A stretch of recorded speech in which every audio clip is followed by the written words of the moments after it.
começar dar continuidade à nossa semana 4. Estamos hoje na nossa segunda aula, onde a gente vai abordar o tema sobre energia. Nós vimos anteriormente a entrevista com o professor, a nossa conversa com o professor Marco Roberto, onde ele definiu, com base o que seria a definição de energia abordada no curso de engenharia elétrica, né? A grosso modo, nós podemos dizer que energia ela é uma propriedade quantitativa que pode ser transferida de um corpo para o outro. E essa transferência ela ocorre através da realização de trabalho, ou seja, há de ter movimento. Então, a energia pode ser um número que associamos, né, a um sistema que contenha um ou mais objetos. A energia ela pode ser transformada de uma forma para outra e transferida de um objeto para outro. No entanto, essa energia ela não pode ser criada, ela é conservada. Então, nós temos aqui um princípio que é a lei de conservação de energia, que vai aparecer nas próximas aulas que nós estaremos abordando.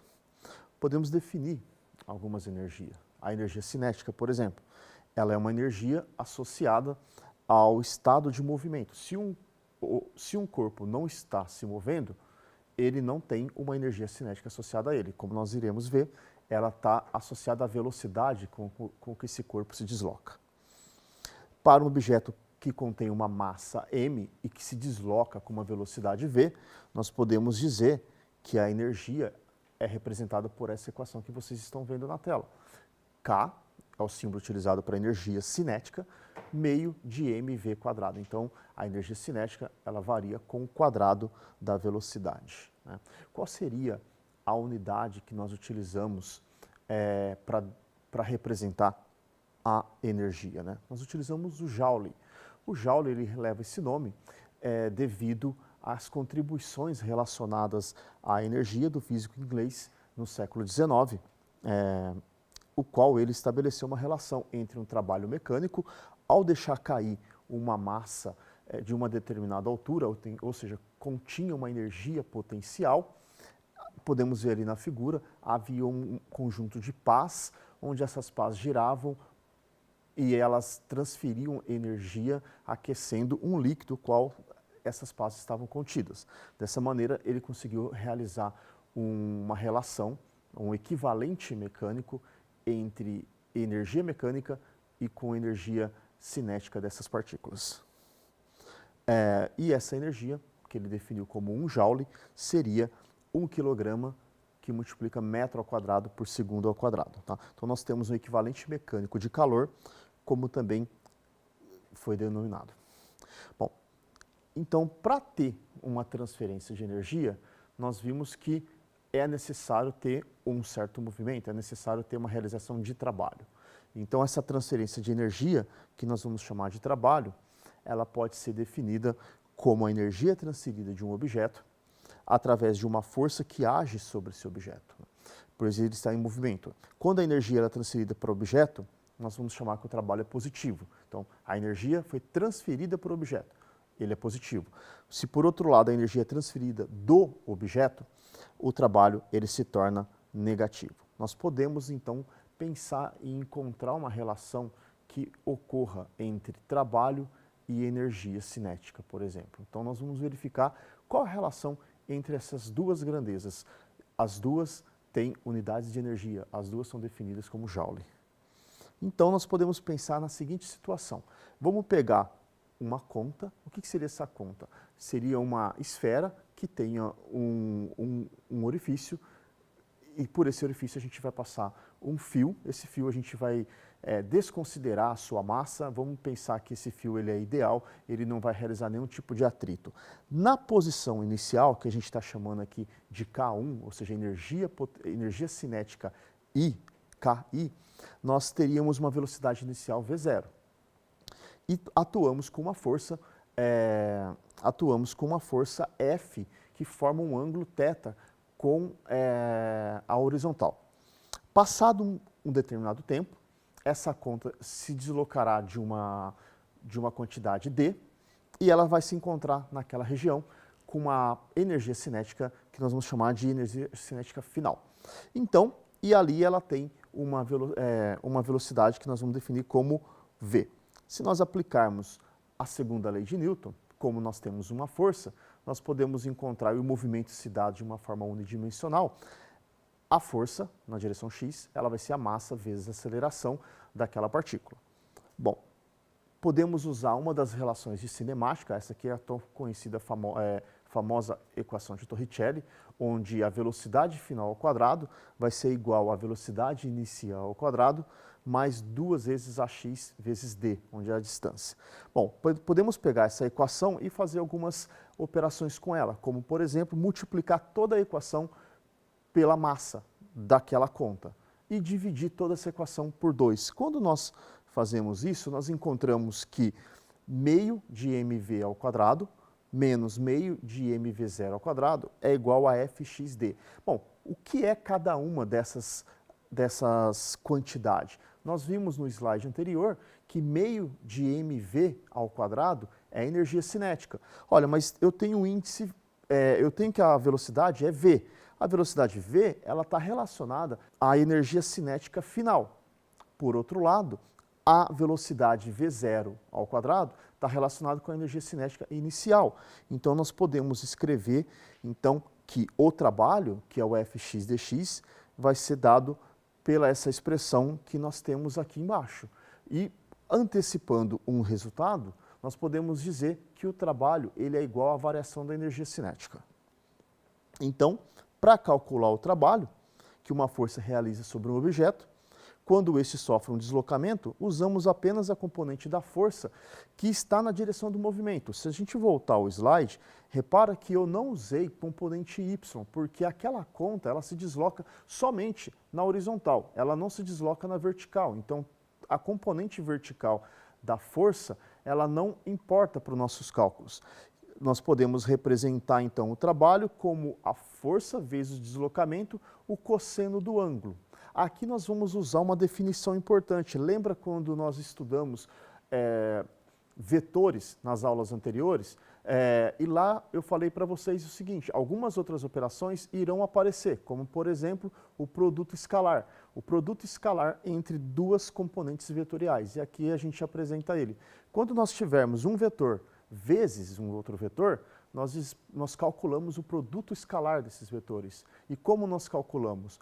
Tomamos o módulo, ou seja, o tamanho do vetor, vezes o tamanho do segundo vetor e o cosseno entre os dois. No nosso caso anterior, o cosseno entre eles era o ângulo θ, por isso que ele é representado aqui. Dando continuidade, então, fixando aquela informação que nós falamos quanto o trabalho é positivo ou o trabalho é negativo. Quando o trabalho for maior que zero, que nós falamos que ele é positivo, se possuir uma componente vetorial no mesmo sentido do deslocamento. No caso da conta, a componente vetorial está no mesmo sentido. Por outro lado, o trabalho seria negativo se ele possuir uma componente vetorial no mesmo sentido oposto ao deslocamento. Bom, qual a definição, a unidade de trabalho? Eu já antecipei anteriormente que ele seria o Joule. Só que nós podemos relacionar o Sistema Internacional de Unidades, que é dado por metros, segundo e quilogramas, com unidades britânicas, por exemplo, que é muito comum também encontrar nos livros textos. Então, a relação entre um Joule com uma unidade britânica seria de 0,738 pés por libra, né? Esse FT significa pés e o LB seria libras. Então, aqui nós já definimos, recuperamos aquela informação passada pelo professor Roberto sobre o que é energia, definimos o que é trabalho, verificamos que o trabalho tem uma relação vetorial com o deslocamento e quando o movimento se dá na direção do deslocamento, ele seria maior que zero, seria positivo, e quando se dá no sentido oposto, ele seria negativo.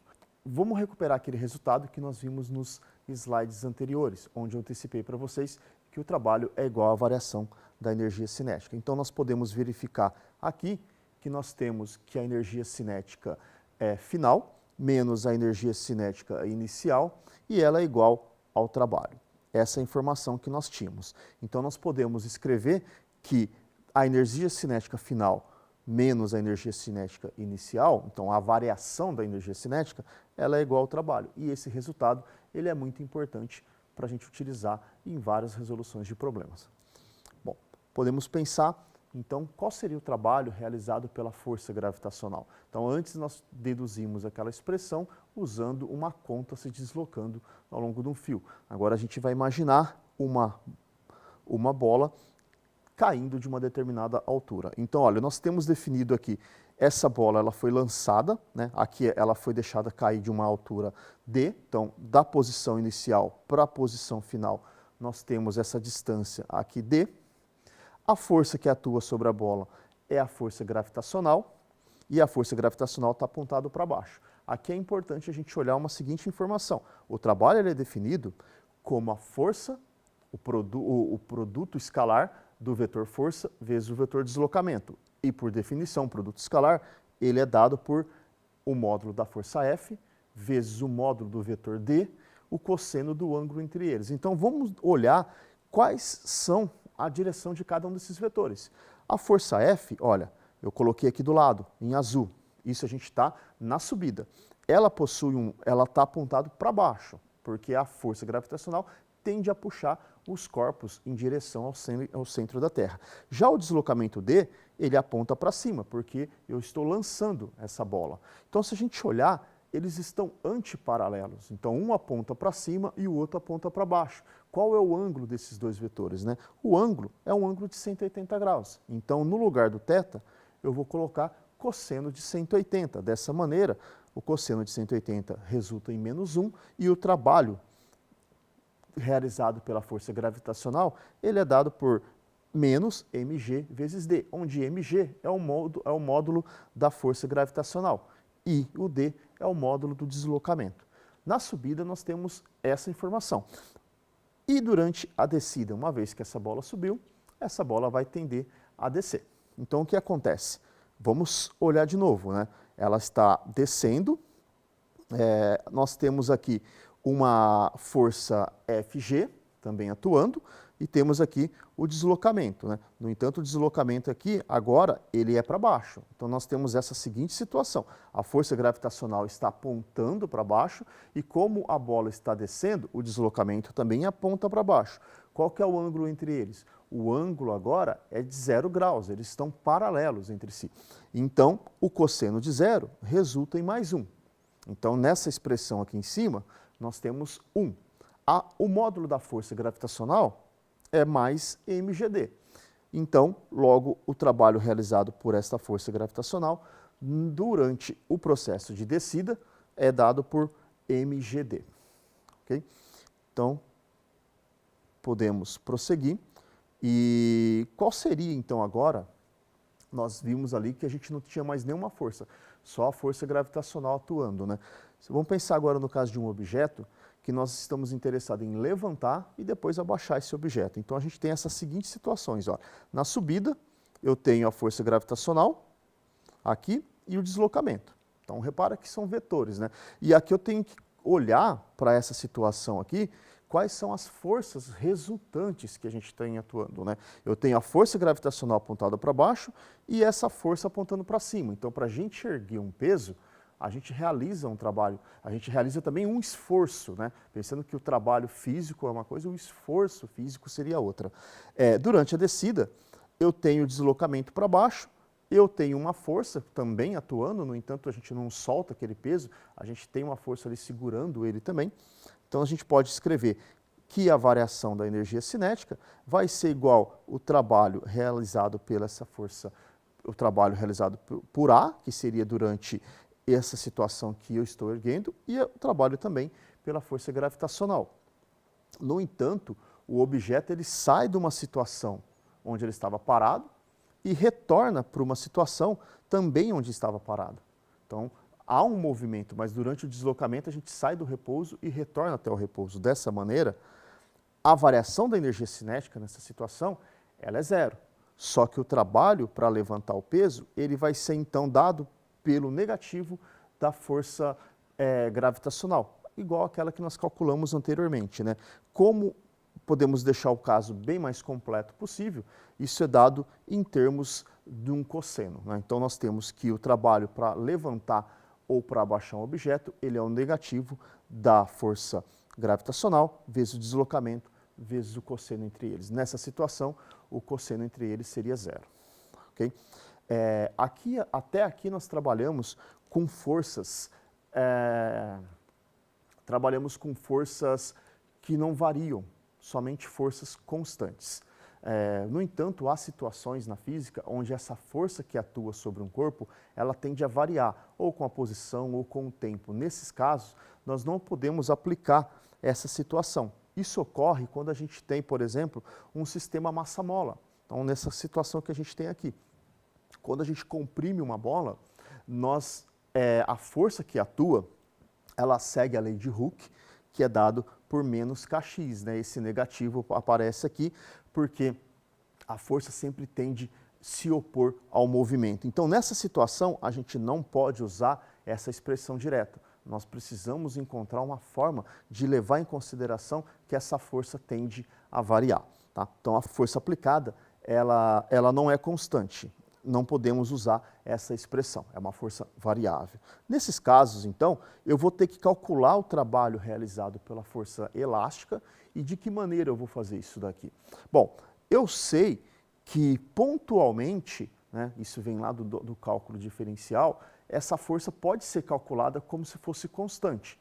Então, se em cada ponto eu for somando cada contribuição daquela força, então eu mudo um pouquinho o deslocamento da mola, calculo a força. Aí eu mudo mais um pouquinho, calculo a força de novo. Para termos a força total que atua ali quando eu estou comprimindo ou estendendo uma mola, basta eu somar todas essas contribuições. Por isso que eu coloquei aqui para vocês que o trabalho, então, ele vai ser o somatório de todas aquelas forças vezes um deslocamento.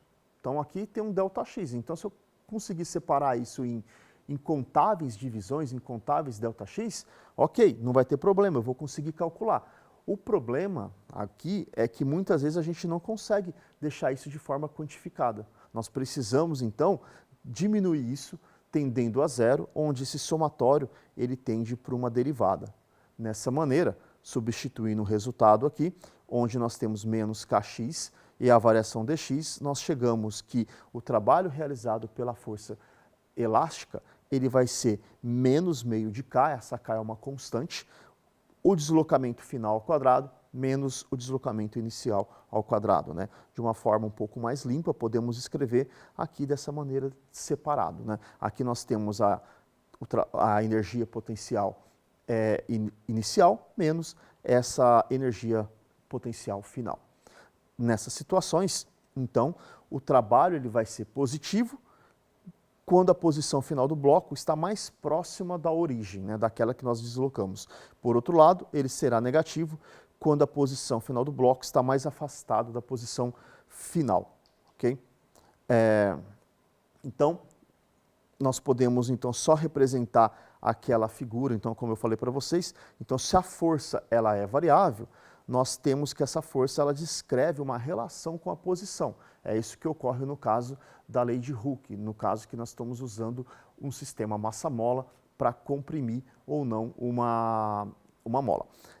Pegamos essa força variável, dividimos em vários pedaços e nós verificamos que o trabalho, então, vai ser a contribuição de cada uma daquelas regiões. Né? Então, nós chegamos que para calcular o trabalho, quando uma força variável, não somente um sistema massa-mola, basta usar uma integral para isso daqui, porque a integral ela faz o somatório de todas as contribuições individuais. E para nós finalizarmos a aula de hoje, nós podemos então definir a potência, né? Quanto de energia por unidade de tempo eu consigo transferir. Né? A potência ela é muito utilizada nos equipamentos eletrônicos, quando você vai estudar um pouco o conceito de eletricidade. Então eu posso pegar o trabalho e derivar ou dividir pelo tempo. Né? Dessa maneira, usando que o trabalho é dado por F cosseno de θ dx. Então, repare que agora eu estou levando em consideração que a minha força pode ser variável, fazendo aqui uma brincadeira matemática com a gente, né? Mudando somente a posição, ela varia com o tempo, eu vou ter que a força vezes a velocidade. Então, a potência, e eu sei que um módulo de uma força vezes o módulo de um vetor vezes o módulo de um outro vetor vezes um cosseno, isso é um produto escalar. Então, aqui a gente pode representar que a potência ela é o produto escalar entre a força e a velocidade daquele corpo na mecânica. E finalizando, só a unidade de potência, ela é dada em watt, o watt é o joule por segundo. Podemos relacionar com grandezas britânicas também, assim como o horsepower, que é uma outra grandeza, o quilowatt-hora, que é uma unidade também que nós utilizamos para pagar as nossas contas de energia, qual é a medida, e eles estão relacionados com o joule. Então, nós finalizamos a nossa segunda aula sobre energia e nos vemos na próxima.